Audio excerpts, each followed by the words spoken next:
Hello और welcome to money 9। मैं हूं संदीप ग्रोवर। ट्रेंडिंग स्टॉक्स में आपका बहुत बहुत स्वागत है। और गेल का शेयर फोकस में है। दूसरी तिमाही के नतीजे जब से आए हैं उसके बाद शेयर में हम देख रहे हैं ज़बरदस्त एक्शन देखने को मिला है। शेयर में रिकवरी अच्छी खासी देखने को मिली है। तो नतीजों में ऐसा क्या खास था, नतीजों के बाद ब्रोकर्स क्या राय दे रहे हैं और एक्सपर्ट्स क्या इस रिकवरी में शेयर को खरीदारी करने की सलाह दे रहे हैं, ये सब आपको इस वीडियो में बताते हैं। पहले देखिए आज स्टॉक में कितनी अच्छी रिकवरी देखने को मिली है। स्टॉक में आज हमने देखा 7% तक की मजबूती देखने को मिली। शेयर में ऑलमोस्ट इंटरडे में आप देखेंगे तो 210 रुपये तक उछलता हुआ दिखा है। 5 नवंबर यानी कल ही की अगर आप बात करेंगे तो शेयर ने 191 रुपये 70 पैसे का जो लो लेवल है वो टच किया था। तो वहां से लेकर अगर आप 210 रुपये के आसपास का जो हाई बना है, करीब 10% के आसपास की रिकवरी इसने in a matter of one day यानी कि एक दिन के अंदर ही रिकवरी दिखा दी है। लेकिन इस रिकवरी के बावजूद आप देखेंगे जो रिकॉर्ड हाई से स्टॉक ने बनाए थे वहां से शेयर करीब 15% आपको नीचे नजर आएगा। क्यों? क्योंकि 31 जुलाई को इस शेयर ने 246 रुपये 30 पैसे का रिकॉर्ड हाई लेवल छुआ था और वहां से अगर आप 210 रुपये आज का जो हाई है उसको देखेंगे तो आपको करीब 15% नीचे नजर आएगा। तो क्या इस रिकवरी में रिकॉर्ड हाई से अभी भी जो दूरी है, क्या ये संकेत दे रही है कि शेयर में ज़बरदस्त एक्शन बनता हुआ दिखेगा? इसे समझेंगे, लेकिन उससे पहले आप नतीजों को समझिए कि आखिर नतीजों में ऐसा क्या खास था कि शेयर में इतने दमदार एक्शन देखने को मिला। दूसरी तिमाही के नतीजे अनुमान से बेहतर थे। जैसा बाजार ने अनुमान लगाया था उससे अच्छा परफॉर्मेंस रिजल्ट्स में कंपनी ने रिपोर्ट किया है, जिसमें आप रेवेन्यू देखेंगे करीब 3% के आसपास साल दर साल बढ़कर करीब 34,000 करोड़ रुपए पर पहुंचता हुआ दिखा है। इनका जो मुनाफा है उसमें भी आप देखेंगे कंसोलिडेटेड आधार पर 10.2% की ग्रोथ देखने को मिली। 2,693 करोड़ रुपए का नंबर इस बार इन्होंने पोस्ट किया है।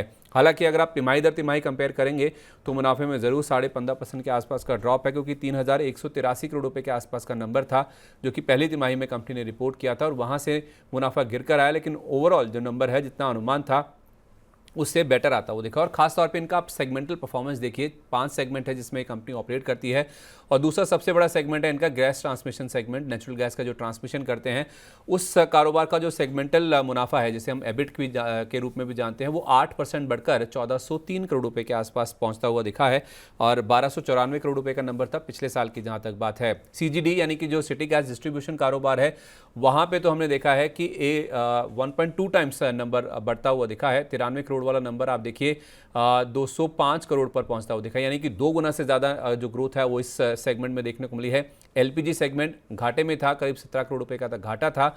उसके सामने करीब 249 करोड़ रुपए का जो कामकाजी मुनाफा है वो इस कंपनी ने रिपोर्ट किया। और हूबहू कुछ ऐसा ही रुझान हमने पेटकेम सेगमेंट में भी देखा, जहां करीब 161 करोड़ रुपए के आसपास का घाटा था कामकाजी फ्रंट पर, वो 146 करोड़ रुपए के एबिट यानी कि कामकाजी मुनाफे में बदलता हुआ दिखा है।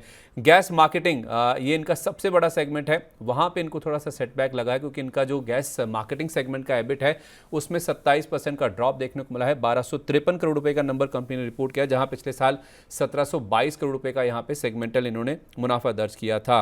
लेकिन अच्छी बात यह है कि जो कमेंट्री आई है मैनेजमेंट की वो यही है कि पेटकेम सेगमेंट में आगे भी काफी अच्छी ग्रोथ देखने को मिल सकती है और इनका जो क्षमता विस्तार खर्च है, जो केपेक्स है, वो दूसरी तिमाही में 1885 करोड़ रुपए का है। कुल मिला के जो 2 तिमाहियां बीती हैं FY25 यानी कि वित्त वर्ष 2025 की, उसमें इन्होंने 3,544 करोड़ रुपए खर्च कर लिए हैं, जो कि 44% के आसपास बनता है और ज़्यादातर पेट्रोकेमिकल्स और पाइपलाइंस पे ही ये खर्च होता हुआ दिखा है। इस पूरे साल में यानी कि वित्त वर्ष 2025 की अगर आप बात करें तो कंपनी ने कहा था कि 8,044 करोड़ रुपए का ये क्षमता विस्तार खर्च करते हुए दिखेंगे, जिसमें से पहली जो छमाही बीती है उसमें इन्होंने 44% यानी कि 44%, ऑलमोस्ट आप कह सकते हैं कि आधा क्षमता विस्तार खर्च पूरा कर लिया और वो पाइपलाइंस और पेटकेम पे ही होगा, जहां पे अच्छी ग्रोथ की यहां पे अनुमान लगाई जा रही है। तो बेटर प्रॉस्पेक्ट्स हैं, आउटलुक काफ़ी अच्छा है।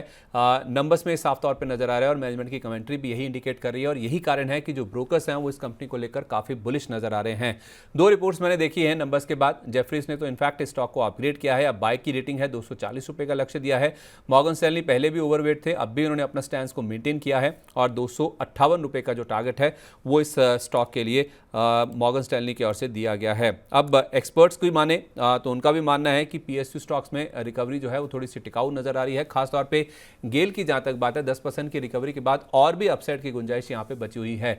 हमने एसएस वेल्थ स्ट्रीट की फाउंडर सुगंधा सचदेव जी से बातचीत करी। उनका ये मानना है कि शेयर में 180 रुपये के आसपास बहुत ही अहम सपोर्ट है और वहां से शेयर में रिकवरी जो है वो काफी पॉजिटिव देखने को मिल सकती है। तो जो रिकवरी के संकेत हैं, शॉर्ट टर्म का अगर आपका व्यू है तो आप छोटी अवधि में स्टॉक को 235 तक जाता हुआ देख सकते हैं।